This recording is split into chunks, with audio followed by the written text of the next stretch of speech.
Hello students आमे पढ़ुचे class 9 English रो first poem the road not taken. अति सुंदर कविताटी तो बेसी समय वेस्ट करबानी स्टार्ट करबा हमर chapter.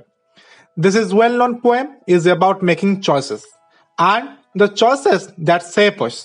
Robert Frost is an American poet who writes simply but insightfully about common ordinary experiences. तो एई कविताटी चॉइसेस विषय रे तमे लाइफ रे कोन चॉइस नबो बा तम पाखरे जतले बहुत सारा ऑप्शन थिबो तमे कोनटा को चूज करिवो ता ऊपर ए कविताटी आउ एटा लिखिचंती रॉबर्ट फ्रोस्ट जे जणे अमेरिकन पोएट आउ बहुत सुंदर सरल भाषा से कविता लिखती तार बहुत मीनिंग थाए लोक मानकर कॉमन एक्सपीरियंस ऑर्डिनरी एक्सपीरियंस एगुड़ा को लेकिन से बहुत सुंदर सुंदर कविता रचना करछंती। तो स्टार्ट करबा हमर पोएम।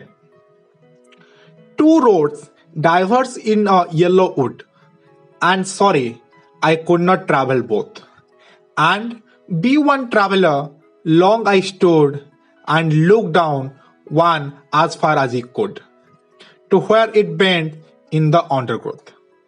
तो ए फास्ट पैसेज रे ए फास्ट पैराग्राफ रे आमे देखिले गोटे नुवा वर्ड जोटा हला अंडरग्रोथ। अंडरग्रोथ माने गुल्म बा छोट छोट गछ। तो बुझिबा ए पैराग्राफ रो मीनिंग कोन। फर्स्ट लाइन लिखिला two road diverge in a yellow wood. लेखक आसी गोटे एमिति जगह रे पहुंचचंती जोठी दीटा रास्ता डिवाइड हो जाइछ।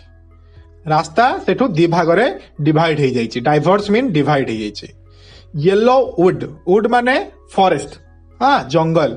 येलो कहीं के कहैछि येलो सिंबलाइज करूछि तार सीजन को।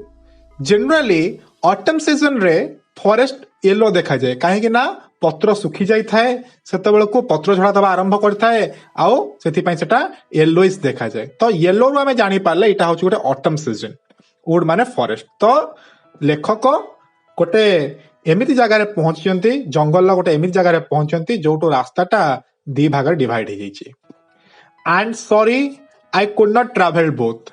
एवं लेखक कहते दुखर विषय जे मु दीटा जाक एका संगे ट्रैवल करि परिबिनी। गोटे लोक चाहिए दीटा रास्ता एका संगे चली परिबो कि केबे नुह संभव नुहे। तुमको से दीटा रास्ता भितरु जे कोनोसी गोटे रास्ता को बाछिबाको पड़िबो। तमे गोटे छकरे छिड़ा हिच लेफ्ट को रास्ता अछि राइट को रास्ता अछि तमे दीटा रास्ता रे जाई परिबो कि नाही जाई परिबो नाही।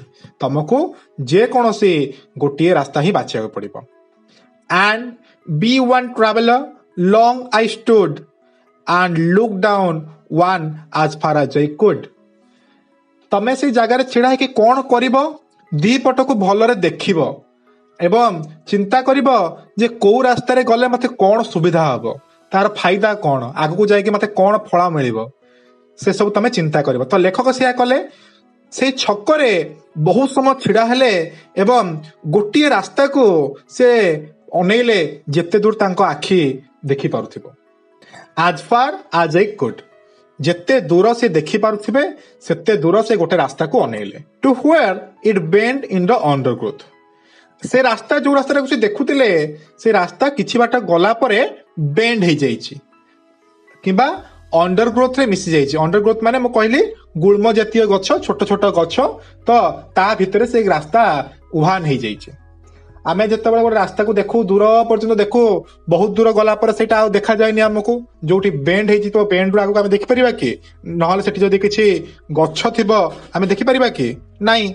ठीक सेमिति लेखक जो रास्ताटी को देखुतिले से किछि बाट पर बेंड हो जाइछि लेखक ता आगु आउ देखि पारु नाहंती।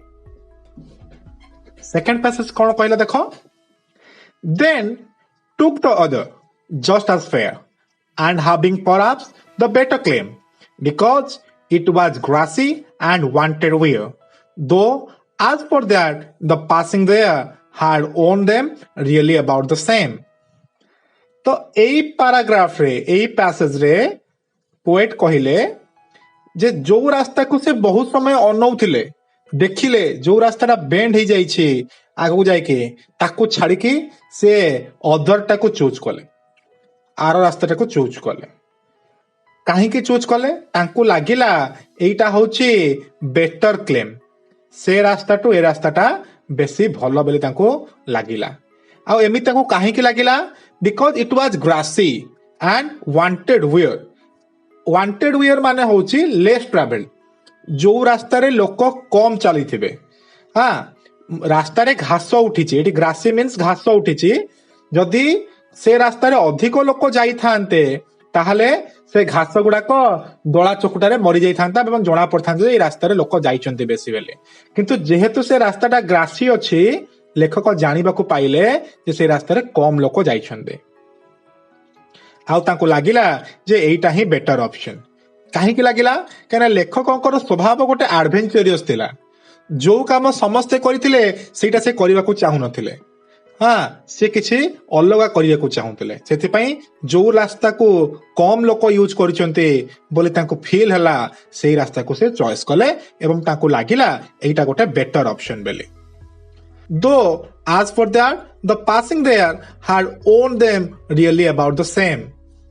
କିନ୍ତୁ ସେ ରାସ୍ତାରେ କିଛି ବାଟ ଚାଲିକି ଗଲା ପରେ ଲେଖକଙ୍କୁ ଫିଲ୍ ହେଲା ଯେ ଏଠି ଯୋଉ ସେ ଭାବୁଥିଲେ କମ ଲୋକ ଯାଇଥିବେ ସେମିତି ନାହିଁ, ଦିଟା ଯାକ ରାସ୍ତା ଇକ୍ୱାଲ, ଦିଟା ଯାକ ରାସ୍ତାରେ ସମାନ ଲୋକ ଯାଇଛନ୍ତି। ବୁଝିହେଲା? ତ ଏଠି ଲେଖକଙ୍କର ଗୋଟେ କ୍ୟାରେକ୍ଟର ବିଷୟରେ ଜଣା ପଡିଲା। ଲେଖକ କୋଉ ରାସ୍ତାଟା ଚୁଜ କରିଥିଲେ? ଯୋଉ ରାସ୍ତାରେ କମ ଲୋକ ଯାଇଥିଲେ। କିନ୍ତୁ କିଛି ବାଟ ଗଲା ପରେ ତାଙ୍କୁ ଡାଉଟ ହେଲା ଯେ ନାଇଁ, ସେମ ଲୋକ ହିଁ ଦିଟା ରାସ୍ତାରେ ଯାଇଛନ୍ତି। ତାଙ୍କୁ ଯୋଉ ମୂଳରୁ ଲାଗୁଥିଲା ସେ ଗ୍ରାସକୁ ଦେଖିକି ଯେ କମ ଲୋକ ଯାଇଛନ୍ତି, କିଛି ବାଟ ଟ୍ରାଭେଲ କଲା ପରେ ତାଙ୍କୁ ଲାଗିଲା ନାଇଁ, ବୋଥ ଦ ରୋଡ ଆର ସେମ୍। ବୁଝିଲା? And both that morning equally lay in lips, no step had trodden black. Oh, I kept the fast for another day, yet knowing how way leads on to way, I doubted if I should ever come back. এইটা ଗୋଟେ ସୁନ୍ଦର ପ୍ୟାସେଜଟେ। ଏଇ passage ସେ କଣ କହିଲେ? And both that morning equally lay, ସେଇ ଯୋଉ ମର୍ଣ୍ଣିଂରେ ଲେଖକ ଛିଡା ହେଇକି ଚଏସ୍ କରୁଥିଲେ କୋଉ ରାସ୍ତାରେ ଯିବେ ବୋଲି ଭାବୁଥିଲେ ଏବଂ ସେ ପ୍ରଥମ ରାସ୍ତାଟାକୁ ଛାଡିକି ଦ୍ୱିତୀୟ ରାସ୍ତାଟା ନେଇଥିଲେ କାହିଁକି ନା ସେଥିରେ କମ ଲୋକ ଥିଲେ ବୋଲି। ହଁ, ସେ ଜାଣିବାକୁ ପାଇଲେ in leaves no step had trodden black. Trodden black ମାନେ ହେଲେ କେହି ଚାଲି ନାହାନ୍ତି ବୋଲି ତାଙ୍କୁ ଯୋଉ ଲାଗୁଥିଲା। Oh, I kept the first for another day. ସେ କହିଲେ ମୁଁ ଯୋଉ ପ୍ରଥମ ରାସ୍ତାଟାକୁ ଛାଡି ଦେଇଥିଲି ଆଉ ଦ୍ୱିତୀୟ ରାସ୍ତାକୁ ବାଛିଥିଲି, ତାର ମାନେ ନୁହେଁ ଯେ ମତେ ପ୍ରଥମ ରାସ୍ତାରେ ଯିବାକୁ ଇଚ୍ଛା ନଥିଲା କିମ୍ବା କମ ଲୋକ ଯାଇଛନ୍ତି ବୋଲି ମୁଁ ସେ ରାସ୍ତାରେ ଯିବାକୁ ଚାହୁଁଥିଲି। ତାର ମାନେ ହଉଛି ମୁଁ ସେ ପ୍ରଥମ ରାସ୍ତାକୁ ଆଉ ଗୋଟେ ଦିନ ପାଇଁ ଛାଡିଥିଲି। ତ ଏଇ ରାସ୍ତାରେ ଚାଲି ସାରିଲା ପରେ, ଦ୍ୱିତୀୟ ରାସ୍ତାରେ ଚାଲି ସାରିଲା ପରେ ମୁଁ ପ୍ରଥମ ରାସ୍ତା ପାଇଁ ଆଉ ଥରେ ଭାବିଥାନ୍ତି, ଆଉ ଗୋଟେ ଦିନ ପ୍ରଥମ ରାସ୍ତାରେ ଚାଲିଥାନ୍ତି ବୋଲି ମୁଁ ଭାବିଥିଲି। Yet knowing how way leads on to way, କିନ୍ତୁ ସେ ଜାଣିଥିଲେ ଯେ ଏଇ ଯୋଉ ଦ୍ୱିତୀୟ ରାସ୍ତା ମୁଁ ଚଏସ୍ କଲି ସିଏ ଆଉ କୋଉ ରାସ୍ତାରେ ମତେ ନେଇଯିବ। I doubted if I should ever come back. ମତେ ଡାଉଟ ହଉଛି ଯେ ମୁଁ ଯୋଉ ଭାବିଥିଲି ଆଉ ଗୋଟେ ଦିନ ସେ ରାସ୍ତାରେ ଯିବି ବୋଲି, ସେ ରାସ୍ତାକୁ ମୁଁ କେବେ ଫେରି ପାରିବି କି ନାହିଁ। ଗୋଟେ ସିମ୍ପଲ ଗୋଟେ ଏକ୍ସାମ୍ପଲ ଦଉଛି, ତମକୁ ବୁଝିବାକୁ ସହଜ ହେବ। ତମର କ୍ଲାସ 10th ସରିଗଲା, 10th ପରେ ତମେ କଲେଜ ଜଏନ୍ କରିବାକୁ ଯାଉଛ। ସେତେବେଳେ ତମ ପାଖରେ ଅପସନ ଅଛି ତମେ ସାଇନ୍ସ ପଢିବ ନା ଆର୍ଟସ ପଢିବ।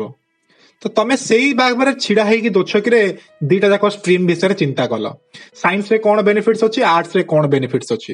ଫ୍ୟୁଚରରେ ମୁଁ ସାଇନ୍ସ ଯାଇକି କଣ କଣ କଣ କଣ ମୋ ପାଇଁ କ୍ୟାରିୟର ଅପସନ ଅଛି, ଆର୍ଟସରେ କଣ କଣ କଣ କଣ କ୍ୟାରିୟର ଅପସନ ଅଛି। ତ ତମେ ଫାଇନାଲି ଦେଖିଲ ଯେ ମତେ ଲାଗୁଛି ଆର୍ଟସରେ କମ ପିଲା ଅଛନ୍ତି, କମ ଲୋକ ସେ ପାଥରେ ଚାଲିଛନ୍ତି, ମୁଁ ଆର୍ଟସ ଟା ନେଇଯିବି। କିମ୍ବା ତମକୁ ଲାଗିଲା ସାଇନ୍ସରେ କମ ପିଲା ଅଛନ୍ତି, ମୁଁ ସାଇନ୍ସ ଟା ନେଇଯିବି। ଆଉ ତମେ ସାଇନ୍ସ ବାଟରେ ଯିବା ଷ୍ଟାର୍ଟ କଲ। କିନ୍ତୁ କିଛି ବାଟ ଗଲା ପରେ ତମକୁ ଫିଲ୍ ହେଲା ନାଇଁ, arts and science both R equal, ଆଉ ସମାନ ସଂଖ୍ୟକ ପିଲା ଦିଟା ଆଗ ଆପିୟର କରୁଛନ୍ତି। ଆଉ ନିଜକୁ ବୁଝିବା ପାଇଁ ତମେ କହିଲ ଠିକ ଅଛି, ଆର୍ଟସ ଆଉ ଗୋଟେ କେବେ ପଢିଦବା।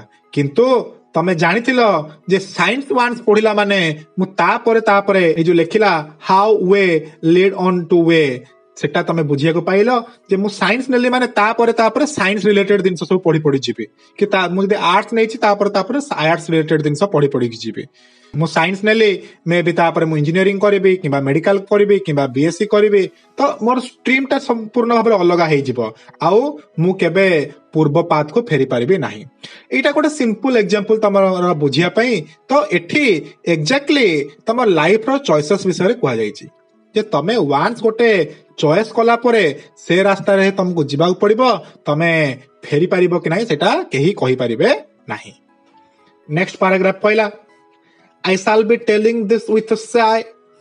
Somewhere ages and ages hence, two roads diverged in a wood, and I took the one less traveled by, and that has made all the difference. I shall be telling with a sigh. Sigh माने कोन? Relief.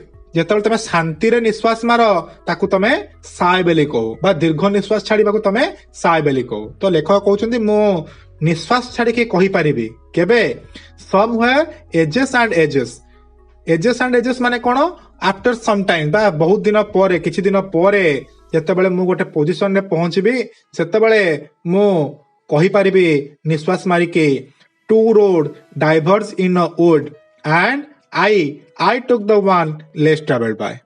तो किछि दिन परे मु कहि परिबी मु सेही रास्ता नहीं थिली जो रास्ता रे कम लोक जाइथिले and that has made all the difference आउ आजी जहा परिणाम हेइछि सेटा मोर सेही जो चॉइस मेकिंग पई हेइछि एठी जो डिफरेंस कथा कहैछि डिफरेंस अर्थ तमरो रिजल्ट गुड की बैड बेली कहैनी किंतु जहा भी रिजल्ट हेइछि सेटा तम चॉइस पई हेइछि लिखिचंती रॉबर्ट फ्रॉस्ट तो सुंदर कविताटी कवितार यदि ओवरऑल तमे गोटे समरी भाबिया को चाहिबो बुझिबा को चाहिबो तो गोटे रास्ता अछि गोटे फॉरेस्ट रे जोटा कि आगु को जाई कि दिभाग हे जाईची एवं लेखक गोटे रास्ता को बहुत समय देखिले ताकू जेते दूर देखि परिबे देखिले एवं से रास्ता को छाड़ी कि सेकंड रास्ता को चॉइस कले काहे कि ना से रास्ता रे कम लोक जाइथिले किछि बाट गला पर लेखकन को फील हला जे both the road are same सेथरे किछि अलगा नाही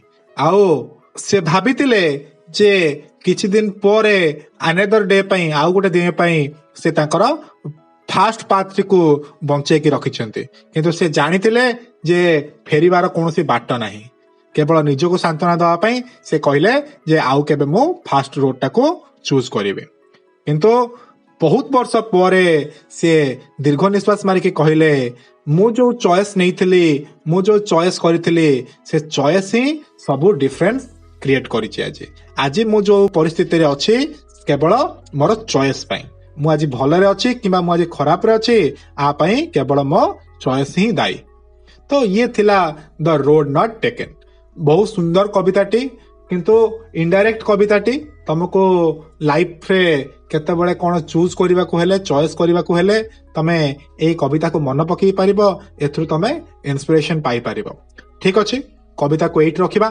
आशा करछि तम माने भलरे बुझी पारथिबो जदि किछि डाउट्स हबो मते तमे कमेंट्स रे पछारी पारिबो तो रहूची thank you bye bye have a good day.